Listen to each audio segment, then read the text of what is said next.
Ceux qui trahissent la solidarité des ébranlés doivent savoir qu'ils sont des embusqués qui, à l'arrière, vivent grâce au sang d'autrui.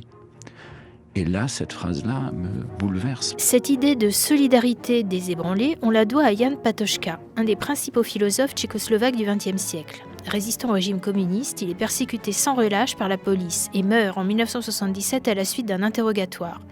Ayant fui les guerres au Liban avec toute sa famille, Wajdi Mouawad est en 1994 professeur de théâtre à Montréal.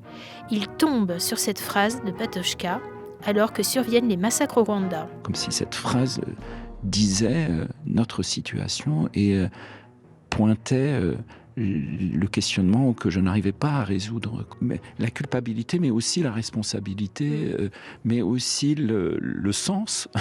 On fait du théâtre, on est des artistes, donc on est supposé être, je sais pas quoi, des phares dans la nuit. Enfin, C'est conneries. Voilà, merci. Tous ces trucs-là qu'on nous apprend et que là, il y a 40 000 personnes qui sont massacrées à coups de machette par jour. Et le Rwanda est une sorte de révélateur d'une violence extrême, comme s'il effaçait toute magie possible, toute magie, toute fiction, tout acte poétique.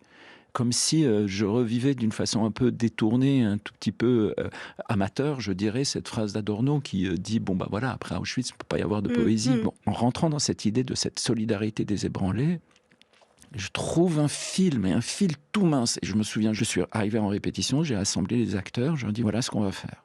C'est peanut, c'est grain de sable, c'est rien du tout par rapport à ce qui est en train d'être vécu, mais on va se faire une promesse.